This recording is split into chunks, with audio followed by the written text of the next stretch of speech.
Joey Kerrigan arrived in London in January 1912. He did not have a place to stay. It doesn't matter, he thought, smiling. Joey's luck is going to find me a room. Joey thought a lot about luck. One day, I'm going to be rich, he told everybody. Lucky people get rich, and I'm lucky. After a lot of walking, he found a room in a house. It was near Tower Bridge. The room wasn't very big, but it was cheap. The landlord's name was Mr. Webber. He looked Joey up and down. "What's your name?" he said. "Where are you from?" Joe Smith, Joe said. "I'm from Ireland." "Well, you can have the room," Webber said, "but I want 2 weeks' money. Now." "I've only got 1 week's money," Joey said. "And tomorrow's Sunday," Webber said. "You can't find work on a Sunday. So when can you give me the 2nd week's money?" Joey smiled with his mouth, but not his eyes. "I can find work," he said. "I'm lucky. Good things happen to me. It's called Joey's luck."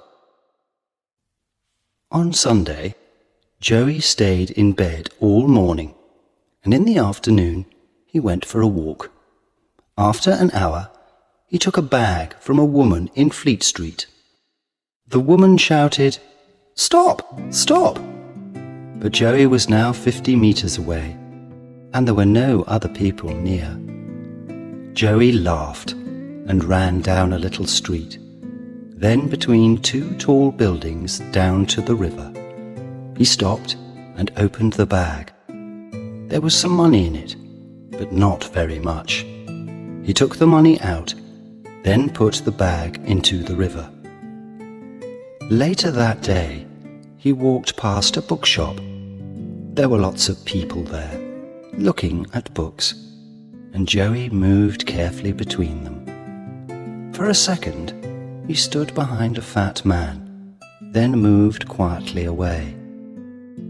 The man did not feel Joey's hand in his back pocket, but the man's wallet was now inside Joey's shirt. It was a big, fat wallet, and when he got back to the house, he gave the landlord the 2nd week's money for the room. "You found work on a Sunday?" Webber said. "Where? Who with?" Joey smiled. "I told you, I'm lucky. Joey's luck." For the next 3 months, Joey Kerrigan walked the streets of London most days. He stole handbags from women or things from shops, and he took wallets from men's pockets. One morning, at the beginning of April, he took a wallet from the pocket of an old man with a red face. Joey was usually a very good pickpocket. People never knew anything about it. But not that morning. The man with the red face was quick. He turned, saw Joey, and shouted, "Hey, you! That's my wallet! Come back here!" But Joey was a good runner too. In 2 seconds he was round the corner into another street, then round another corner, and then he jumped onto a bus. "Joey's luck," Joey said, laughing. There was more luck for Joey that week. He first learned about Theo Goldman's money in a pub near his landlord's house.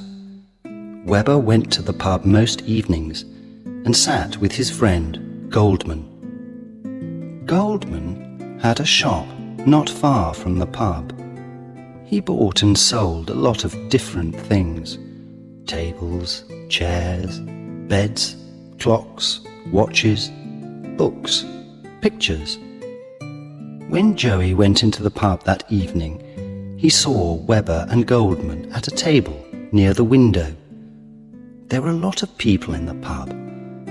Joey bought a drink, then found a chair near Webber and Goldman. They did not see him. Joey sat with his back to them and listened.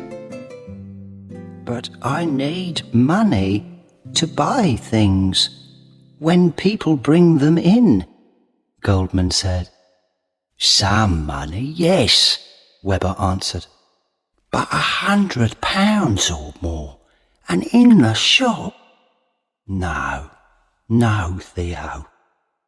"It's not in the shop," Goldman said.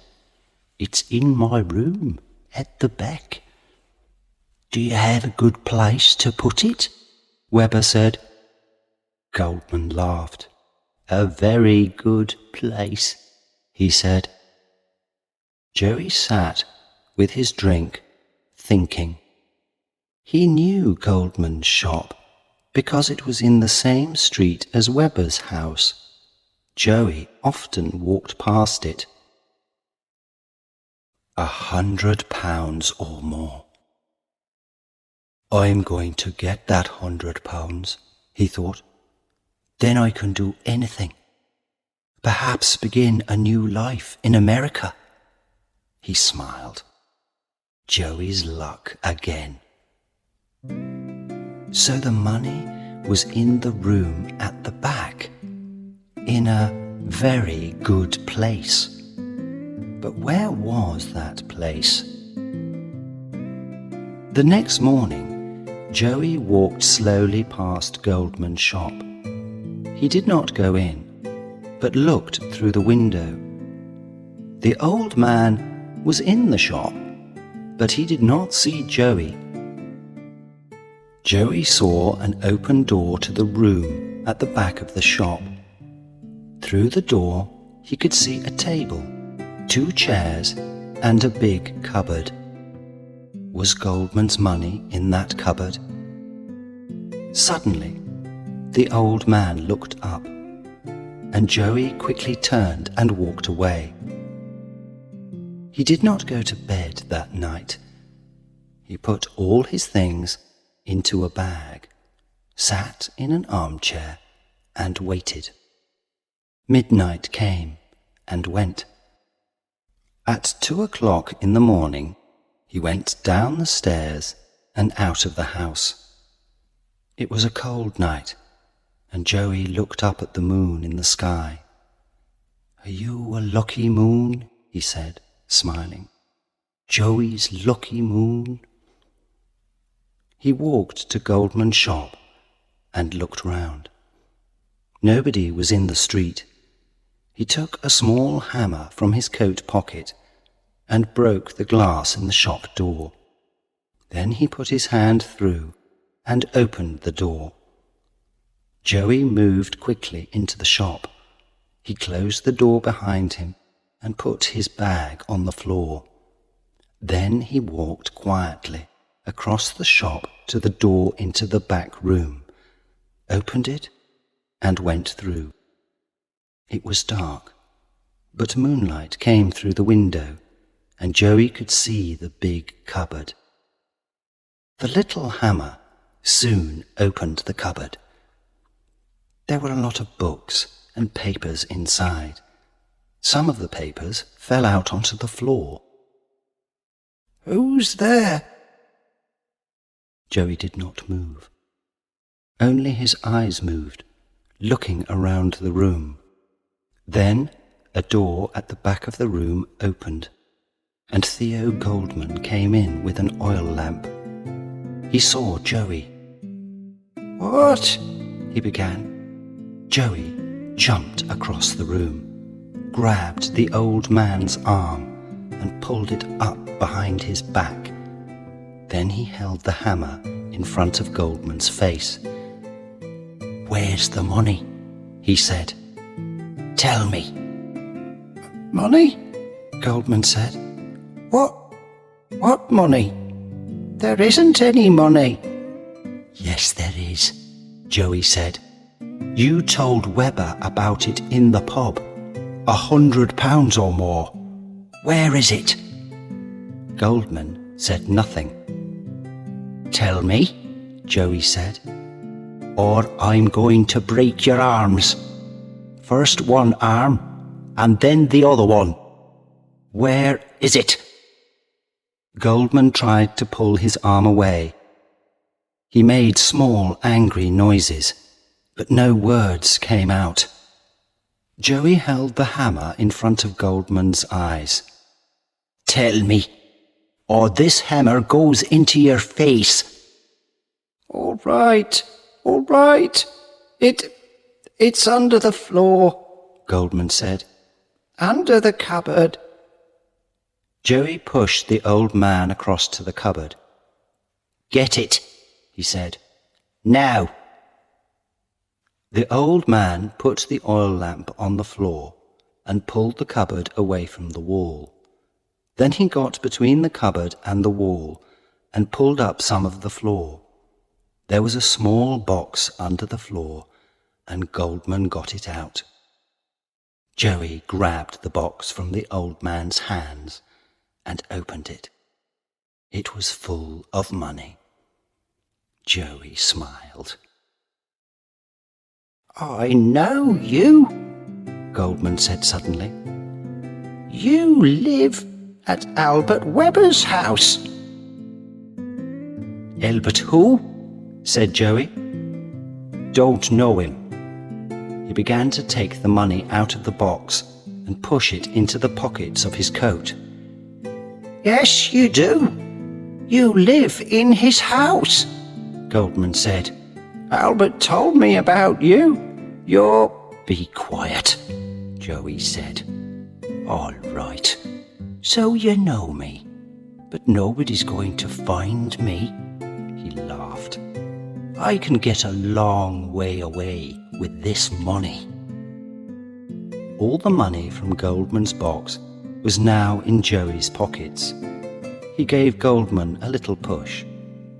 "Now, get back in your bedroom and stay there." He pushed him again. "Go on, get moving." The old man began to walk across the room with the oil lamp. Suddenly, he turned and hit Joey on the head with the lamp. "Ah!" cried Joey. The lamp broke and fell on the floor, next to the papers from the cupboard.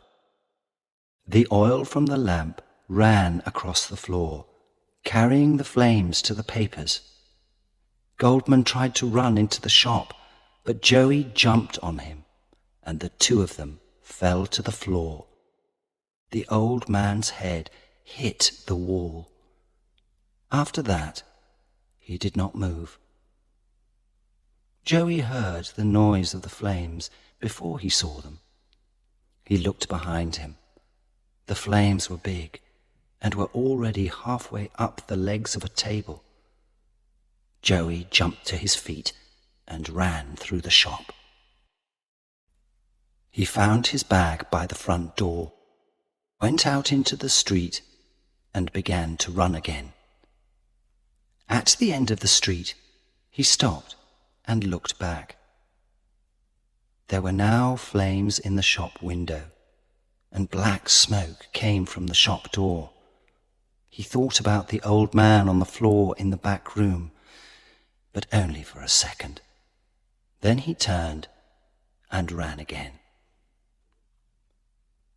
2 days later, on Wednesday the 10th of April, 1912, Joey was in Southampton with thousands of other people. They came to see the new ship there, the biggest and fastest ship in the world. It was the day of its first voyage across the Atlantic to New York, carrying more than 2,000 people. Some of the people in Southampton that day were the ship's passengers. Some of them just came to look at the wonderful new ship. And there it was. Joey was a happy young man. He was a passenger with a ticket in his pocket. A ticket to New York. Life was good, he thought. Joey's luck got me the money for my ticket, he said, laughing. And Joey's luck is taking me to America. This is the end of my old life. And he walked onto the Titanic. Thank you for watching. Please like, share, subscribe for more videos.